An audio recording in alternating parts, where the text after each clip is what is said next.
আসলে আমরা সকালে শুনতে পাচ্ছি যে অগ্নিকাণ্ড ঘটছে ওই জায়গায়। এই আনুমানিক সকাল 6:30 হবে বা 7 হবে। তো এই সময় কাস্টমার আসছিল না মার্কেটে বা মানুষ আসছিল না, এই সময় নিরিবিলি পরিস্থিতি আছিল। তো আমরা দেখতে পাচ্ছি যে অনেক মানুষ এসে উপর থেকে অনেকে সেভ করছে এবং বেশি ক্ষতি হয় নাই। দেখতে পারে সাথে সাথে ফায়ার ব্রিগেড আসছে, তারা মানুষে সেভ করছে।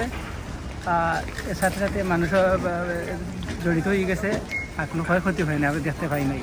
সকাল 7টার সময় যে আগুন লাগছে, ফায়ার সার্ভিস নির্ধারিত সময় আইছে, আর তেমন ক্ষতি সেও হয়েছে না ইনশাল্লাহ। আর এখন যে কিছু মনে করে কোনো এফেক্ট হয়েছে তাদের দুইয়া ফায়ার সার্ভিস চলে গেছে। আচ্ছা, এখানে কি সবাই কি নিরাপদে নিয়ে গেছে? হ্যাঁ, সবাই নিরাপদ।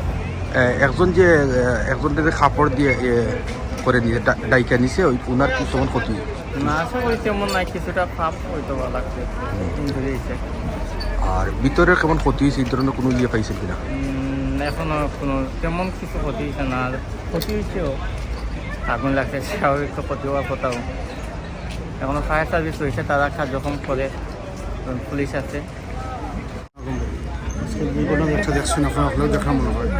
আমি অনেকে কয়জনে ফোন করছেন বলে, ভাই ইমরান ভাই আপনার দুয়ার খান্দা দেখছি, আগুন লাগছে স্টুডিও খান্দা, কিতা ঘটনা। কিন্তু আমি তো নিজেও নিশ্চিত জানি না, কিন্তু উনছে খালি 7টার সময় ঘটনা হয়েছে। মানে অনেকে ফোন করছেন, পরে দেখলাম ইনশাল্লাহ ফায়ার করে আমাইতে দেন না। কারণ আমি যতটুকু জানি সেফ আসেন মানুষ, আমরা কনফার্ম করতাম পারলাম না কার কিন্তু হয়েছে না হয়েছে, কিছু জানবো না। তারা তো কেউ বিতে দিতেও দেন না ইনশাল্লাহ। সকলেরও আমরা চাইব সেফে থাকার লাগি, আর এটা যে আগুন লাগছে ওগুলো কেয়ারফুল থাকার লাগে ইনশাল্লাহ। আর এটা এখন সাইডে দেখা যায়, এটা কালকে উঞ্চি ব্যাফিংয়ের একটা ঘটনা হয়েছে।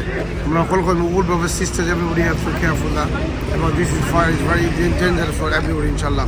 আর খাস করে হাই স্ট্রিট মাঝে এমনি এখানে রোডও বন্ধ করে দিচ্ছে আজকাল লাগে, বুঝতে পারলাম ওটা লাগে আবো কনফার্ম আমরা পাইছি না, পাইলে তো ইনফরমেশন দিব ইনশাল্লাহ।